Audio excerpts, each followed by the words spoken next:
Աղնես Թումանյանի Սուտասան հեքիաթը։ Հեքիաթի հերոսներն էին Դերձակը, Հովիվը, Թագավորը, Աղքատմարդը եւ իր կինը։ Թագավորը ինչ էլ ասեց գյուղում։ Որպեսզի սուտ ասի, որ ես ասեմ սուտը իմ կտամ։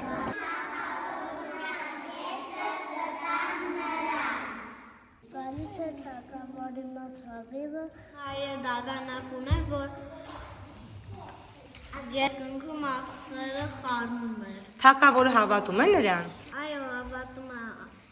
Դերձակը գալիս է թագավորի մոտ, ասում է, ես ասեղով երկինքը կարկատել եմ։ Հավատում եմ,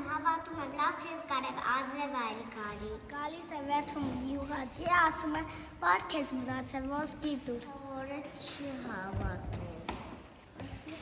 Ասում էր սուտ էր ասում։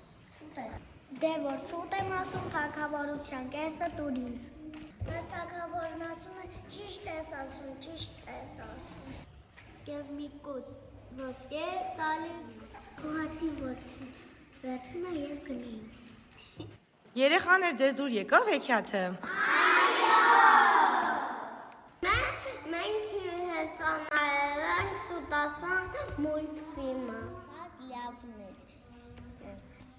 հեքիաթը Սուտասանի։ Քեզ դուր եկավ։ Հա։ Իսկ ով էր գրել։ Գրեա Թումանյան պապիկը։ Մեր դասարանի գրադարանում շատ գրքեր կան։